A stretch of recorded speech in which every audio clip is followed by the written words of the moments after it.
And sometimes they were secretly inside the Catholic Church. Now, these are secret crypto-evangelicals, if you will. This is the claim. Now, this sadly is very similar to the secretly waiting Muslims narrative related to Saint Paul, right? This also parallels the idea of the Shia imam who hid in a well, who's hiding in a well for his time. But Muslims make the claim that Jesus was a Muslim, Jesus left Muslim teachings, that effectively he'd left the Quran. The Injil is effectively the Quran. And what happened is that Paul corrupted Christianity, and a small group of people survived in the wilderness. And some of them were within the Catholic Church, and they were waiting for Muhammad to come. And when Muhammad came, they recognized him, and they broke away with the real, true teachings of Jesus. This, if you look at my series Polemics, actually, let me just go and find that for you so you can see what that is.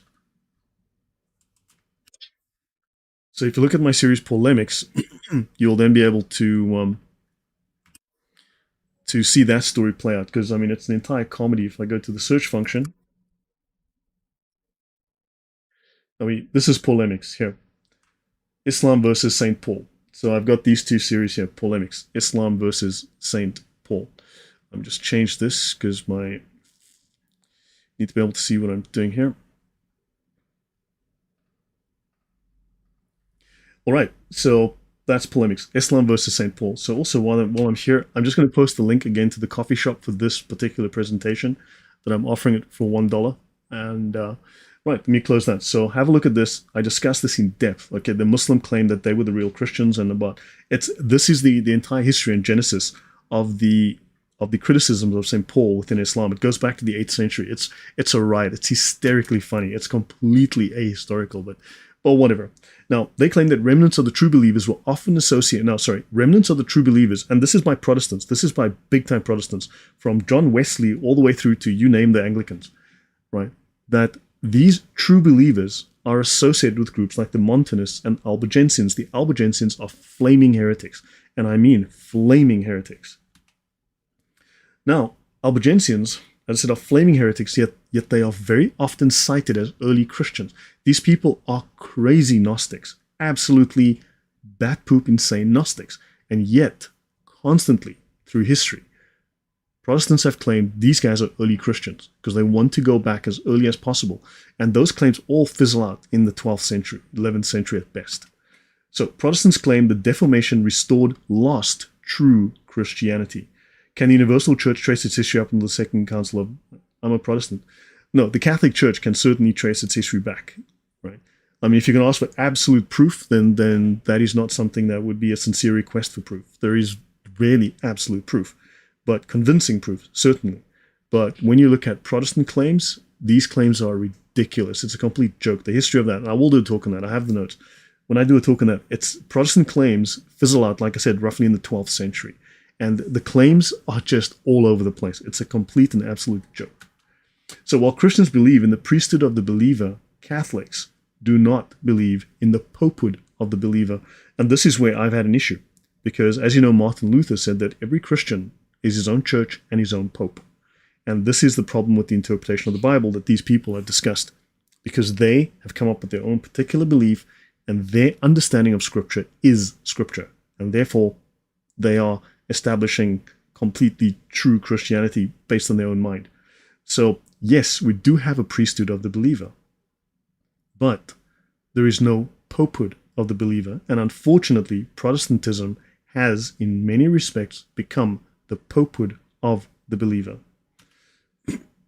For in matters of faith, remember, these are the words of Martin Luther, and I've discussed this at length in other shows. I've shown the records from his own books. From the works of Martin Luther. For in matters of faith, every Christian is his own pope and church. And it says here, and he cannot hold or observe anything that may in any way endanger the sincerity of his faith. So, while this belief in the Trinity endangers the sincerity of my faith, because I sincerely believe Jesus was just a good man, a nice man, and not God, and as the pope of my own church, and you see the problem, where we end up. Now, Luther, you may not know, let me see, Rick Bassett, even I have had this issue with the emergent church. Yeah, there's a serious problem there with that. If you read the Didache, closer to the Catholic Orthodox Church, well, if you look at my Didache series, I have a series on the Didache in 3 parts. It is very much in line with Catholic doctrine. So, okay, now, Martin Luther changed his name. His name was Luther. And Luther is not a good term in German. Doesn't have good connotations. He changed it to Luther. But also, with sign, at one point, it seemed he was using the name Eleutherios, right? Eleutheros. And there'll be different spellings of it. You'll find different spellings of it. This is a Greek term, Eleutheros, or Eleutherias, or Eleutherios. This term means free, or freedom. But when you look at the context, right?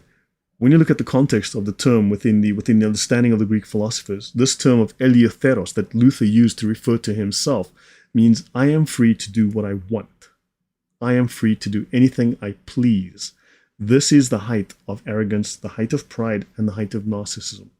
Understand, Luther was not a good man doing lovely things. The man was absolutely, a narcissist of the worst kind. Wordplay for free man. He was the free man. But the context within the philosophy of the time, the history of the time, do what thou wilt is the whole of the law. Correct. And that's the point that I would have come to, Stephen Young. Yes. So this is about the will over the logos. And he was doing what he wanted. No one was going to tell him what to do, not even the Bible. So a free man for sure. And don't forget, atheists often refer to themselves as free thinkers. They are free men. They are Eleutherios. Right, moving on. So the Nicene coup. Let's talk about the Nicene coup briefly. So the hierarchical structure of the church with bishops, priests, and deacons was present in the early centuries. And this is simply absolute established fact. Those who believe that this structure is not justified by scripture alone see it as evidence of the great Catholic apostasy. I mean, let's be honest, that's the Catholic apostasy that's referred to. Constantine's actions and motives are interpreted differently to suit their agenda by different groups, all of them making contradictory claims. And despite copious historical documentation, we actually have a lot of documentation of the council and of that period and of Constantine. There's a lot of written documentation. Right. Conspiracy theories claim that records were suppressed, but these are debunked due to the existence of contrary documentation. There were individuals who tried to overthrow Christianity during Constantine's time, and before, and of course after. Now, claims of a great apostasy attacked the Catholic Church and thereby sought to impose heresies that were a huge challenge to combat, such as especially the Arian movement within the Church.